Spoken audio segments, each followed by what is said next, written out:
अस्सलाम वालेकुम नाज़रीन, मैं हूं ज़ीशान हैदर। दुआ ज़हरा वाला केस अब एक नए मोड़ की तरफ जा रहा है। अभी कल दुआ ज़हरा में जो ज़हीर है उसके भाई की एक ऑडियो कॉल जो है ना लीक हुई है, जो बात कर रहे थे किसी एक यूट्यूबर के साथ। उसमें जनाब ने बहुत सी ऊट पटांग बातें की हैं, बहुत सी बोंगियाँ मारी हैं, बहुत सी हमाकतें की हैं, जिनके ऊपर मैं बात करना चाहूँगा। उस ऑडियो के अंदर जो जनाब का सबसे पहला पॉइंट ऑफ व्यू था कि उसे ये पता था कि उसका छोटा भाई एक किसी छोटी बच्ची के साथ मोहब्बत में मुब्तला है और वो लड़की कराची रहती है। जनाब को सिर्फ इतना मालूम था, इसके अलावा जनाब ने आज तक उस लड़की को देखा नहीं था, उससे बात नहीं की थी, वो किस फैमिली से ताल्लुक़ रखती है इसके बारे में कुछ नहीं जानता था। अच्छा, जनाब ने फरमाते हैं कि उसको उसके भाई ने कहा कि लड़की ने हमें रिश्ते के लिए बुलाया है, और जनाब ने अपने भाई के ऊपर लंडूरे की बात के ऊपर लब्बाइक कहते हुए आंखें बंद की। अम्मा को कहा जनाब के गुठली बनो, पंड चुको तो कराची चलिए। जनाब कराची निकल पड़े। कराची में की तरफ रवां दवां थे तो सखर के करीब जाके जनाब को कॉल आई और पता चला कि लड़की के घर वाले लड़की का रिश्ता देने से इनकार कर रहे हैं। पहले एक जगह फरमाते हैं कि वो सखर से वापस आ गए, लेकिन दूसरी जगह फिर बकवास की उन्होंने कि वो सखर से वापस नहीं आए, बल्कि क्योंकि वो जिंदगी पहली बारी पानी वेखन चला सी, क्योंकि अखाना पानी ते मुक चुके होना था, तो समंदर की तरफ गए और कराची देखने जा रहे थे, तो इसलिए वो कराची चले गए। वहां कुछ दिन रहे, सैर सपाटा किया, लड़की से नहीं मिले। लड़की के बारे में जिस जिस मकसद के लिए वहां जा रहे थे वो नहीं किया, वहां जाके बिल्कुल भूल गए। कराची की लाइटें देखी उन्होंने, जिंदगी पहली बारी बत्तियां देखी हैं, ना पानी देखा, वो देखा और वापस आ गए। जैसे ही वापस आए उन्हें पता चला कि उनके पीछे पीछे लड़की भी उनके पीछे पीछे लड़की भी बकरी की तरह, क्योंकि इनके हाथ में पट्टे थे, वो पीछे पीछे चलती है। जनाब लड़की वहां पहुंची, अपने अब्बू का अपनी अम्मी के शनाख्ती कार्ड की कॉपी ली, अपना बर्थ सर्टिफिकेट लिया और आके शादी कर ली। दूसरी जगह यही बात कॉल में मजीद जब आगे चली तो बकवास फरमाई गई कि हमें इस बात का डर था कि लड़की हमारे पास आ चुकी थी, हम उसको डिस्क्लोज नहीं कर पा रहे थे, हम घबराए हुए थे, साढ़े पैरों तक पसीना आया होया सी, असी अंदरों पे गैरत मरी है लेकिन उत्ते सानू गैरत का एक लिबादा ओढ़िया होया सी, इसलिए हमें डर था कि लड़की के घर वाले कहीं एक चोरी का इल्जाम ना लगा दें, छोटा केस हम पे ना डाल दें, बड़े की खैर है, नाबालिग है, क्या हो गया, शादी कर देंगे, कोई मसला नहीं है, लेकिन चोरी का इल्जाम नहीं लगना चाहिए जनाब। हमारी खानदानी जो विरासत में हमें जो इज्जत मिली है वो दाव पे ना लग जाए। तो जनाब ने क्या किया, कहते हैं फरमाते हैं कि हम उन्हें एक वकील के पास लेकर गए और जाके वहां पे उसकी शादी करवा दी। यानी पहले कहा गया कि वो शादी कर ली गई और हमें पता चला सेकंड में जनाब ने आगे ही कॉल में कहा, बकवास की कि हमने इस डर से कि उसके घर वाले कहीं 10 लाख रुपया, 5 तोले सोना, कोई डायमंड रिंग इन पे ना डाल दे, तो जनाब ने शादी करवा दी। अच्छा, मेरे जहन में बहुत सारे सवाल हैं, एक लंबी फहरिस्त है जो इस गैंग इस बाकायदा ये जो गैंग के हवाले से बताते चलूं, मैं गैंग क्यों कह रहा हूं, ये चंद लोग हैं जो अपने अपने किसी खास मकसद के लिए, कोई फेम के लिए, कोई पैसों के लिए, कोई ये ट्रेंड चलाने के लिए कि नाबालिग लड़कियों को शादी करने का हक दिया जाए, ये इस दुआ ज़हरा वाले केस के इन दुआ ज़हरा और ज़हीर के कंधे पे, ज़हीर को तो खैर मैं तो उसे मुजरिम मानता हूँ, दुआ ज़हरा और उसके घर वालों के कंधे पे गन रख के चला रहे हैं। अच्छा जनाब, अब बहुत ज़्यादा शोर मचाया जा रहा है, बहुत सारे यूट्यूबर्स, सो कॉल्ड यूट्यूबर्स जो सो कॉल्ड स्टार हैं, उनकी तरफ से ये शोर मचाया जा रहा है कि तनसीखे निकाह नहीं हो सकती। तनसीखे निकाह का मामला जो है, निकाह को बातिल नहीं करार दिया जा सकता। जनाब मान लिया निकाह को बातिल कोई करार नहीं दे रहा, अब नहीं करार दिया जा सकता।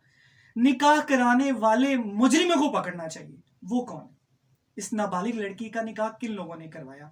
आज से पहले बहुत सारे केसेस में एग्जांपल्स मौजूद हैं जहां लड़की के घर वाले खुद अगर किसी कर्जे के दबाव में, किसी प्रेशर में आके किसी बच्ची का, छोटी उम्र की नाबालिग बच्ची का किसी बालिग लड़के के साथ भी निकाह कर रहे होते हैं, अगर नाबालिग हो तब भी और बालिग केस में भी अगर वो शादी कर रहे होते हैं तो निकाह करवाने वाले गिरफ्तार होते हैं, वो मुजरिम करार दिए जाते हैं हमारे कानून के मुताबिक। वो लोग कौन है जिन्होंने ये निकाह करवाया?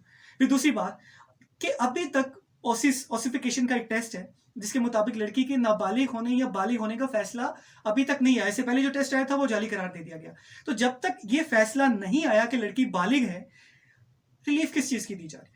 किस चीज का प्रेशर है कोर्ट्स के ऊपर भी कि उनको रिलीफ दी जा रही है? लंडूरे को, जिसकी पैंट अभी कमर पे नहीं टिकती, जिसको अभी तस्मे बांधने नहीं आते, जिसको नाक पहुंचना नहीं आता, जिनको कंघीकरण जो कि वाल कंघीकरण जो कि कंघी नहीं हैगी, उस बंदे को पैसे दिए जा रहे हैं, उसे फंड दिया जा रहा है कि तू जा शहजादे सहरा कर, मौजा मान, तू निकल, असी तेरी वीडियो बना रहे हैं।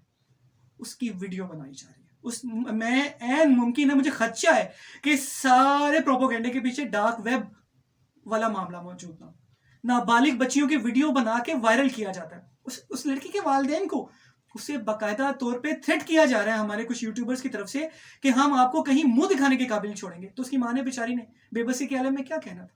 وہ فرماتی ہیں کہ پتر تیرے کو میری تیریاں تصویراں یا ویڈیو ہونی ہیں, انہوں نے سرتے سنو ڈرا رہی ہوتے سڑک کچھ ہے نہیں. اس کے ماں باپ پہ کیچڑ اچھالا گیا. یہ بھی جرم ہے ان مظلوم لوگوں کے اوپر, ان بیچارے بے بس لوگوں کے اوپر جو اپنی بچی کو ملنے کے لیے تڑپ رہے ہیں. پہلے تو اسے ملنے نہیں دیا جا رہا, پھر دوسرا ان کے اوپر کیچڑ اچھالا جا رہا ہے, انہیں مجرم قرار دیا جا رہا ہے, انہیں باقاعدہ طور پہ انہیں گندا کرنے کی کوشش کی جا رہی ہے. لڑکی کے ماں باپ کے اوپر الزامات کیوں لگائے جا رہے ہیں؟ صرف ایک وجہ ہے اس سارے جرم کے پیچھے کہ لڑکی, نابالغ لڑکی کے بھاگنے کو, اس کی شادی کو جسٹیفائی کیا جا سکے کہ اس کے فیملی ایک کرمنل ریکارڈ رکھتی تھی, اس لڑکی کو تشدد کیا جاتا تھا, اس بچی کے اوپر سے مارا جاتا تھا, زد و کوب کیا جاتا تھا, وہ بہت بڑی قاتلانہ اور ڈبل شاہ کی فیملی سے تعلق رکھتے تھے. اس لیے بچی نے اپنے آپ کو محفوظ کرنے کے لیے, اپنی محبت کو زندہ رکھنے کے لیے وہاں سے بھاگ کر شادی کر لی. انتہائی بکواس چیز. پھر تیسری چیز جو اب نیا ڈرامہ شروع ہو گیا کہ اب جناب یہ نکل آیا ٹرینڈ کہ ہم محبت کی شادی کے حق میں ہیں, ہم نے جو بچی نے فیصلہ کیا, جو بھاگ کے اس نے شادی کی ہے, ہم اس کے خلاف ہیں. پوری دنیا میں کہیں پہ بھی کوئی لڑکی کرے گی تو ہم اس کے حق میں نہیں ہوں گے. تو جناب آپ کیا کر رہے ہیں اس بچی کے لیے, میں اور لڑکے کے لیے بھی, دونوں کے لیے, کہ بچوں بیٹا خاص طور پہ خدا را کیئر کرے. اب آپ لوگ بہت زیادہ جو ہاٹ کیک بن چکے ہیں بہت سارے لوگوں کے لیے, تو کہیں بھی لوگ آپ کی ویڈیوز نہ بنا رہے ہوں, کل کو آپ لوگوں کو مس یوز نہ کر رہے ہوں, آپ لوگوں کے کندھوں پہ گن رکھ کے نہ چلائے جائے. تو احتیاط کریں. کہیں پہ بھی آپ لوگوں کے بہت زیادہ محتاط ہونا پڑے گا آپ کو. ٹرسٹ نہیں کریں. آپ نے شادی کر لی, آپ نے محبت کر لی, لیکن یہ جو ٹرسٹ ہے آپ کا دوسرے لوگوں کے اوپر, یہ آپ کے لیے بہت بڑا ایک خطرناک پوائنٹ ثابت ہو سکتا ہے. خدا را اس سے بچیں. جو چیز مجھے کھٹک رہی ہے, جو مجھے تشویش لاحق کر رہی ہے, وہ این جی اوز کا کردار ہے. ابھی تک این جی اوز کیوں خاموش ہیں؟ ابھی تک وہ تمام این جی اوز جو نابالغ بچوں کی شادی کے خلاف ہیں, جو باقاعدہ طور پہ ایک بڑا ہی اہم کردار ادا کر سکتے تھے اس سارے کیس کے اندر, وہ خاموش کیوں ہیں؟ پھر خدشہ ہے, عین ممکن ہے, خدا نہ کرے اللہ تعالیٰ ان دونوں بچوں کی عزت کو, زندگی کو محفوظ رکھے, ہم تمام بچوں کی, بہنوں کی, بھائیوں کی عزتوں کو محفوظ رکھے, ماں باپ کے بچوں کو محفوظ رکھے. لیکن عین ممکن ہے اس سارے پروپیگنڈے کے پیچھے کہیں نہ کہیں چھپے ہوئے ہاتھ اس ڈارک ویب والی سائٹ کے نہ ہوں, اس نیٹ ورک کے نہ ہوں, جو نابالغ بچوں کی ویڈیوز بنا کر پیسہ کماتے.